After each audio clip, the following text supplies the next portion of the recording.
శివుని చేతిలో ఉండే త్రిశూలం అది కేవలం ఆయుధం మాత్రమే కాదు, అది సృష్టిలో ఉన్న మూడు శక్తులకి ప్రతీక. త్రిశూలంలో కనిపించే మూడు కొనాలు: ఒకటి ఇచ్ఛాశక్తి, మనం కోరుకునే బలం; ఒకటి జ్ఞానశక్తి, మనం గ్రహించే సత్యం; ఇంకొకటి క్రియాశక్తి, మనం చేసే కర్మ.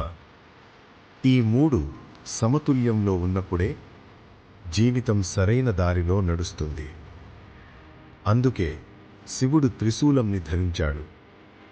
యుద్ధం కోసం కాదు, మన లోపల జరిగే యుద్ధాన్ని గెలవటానికి. త్రిశూలంకి ఇంకో అర్థం తెలుసా? భూత, వర్తమాన, భవిష్యత్తు.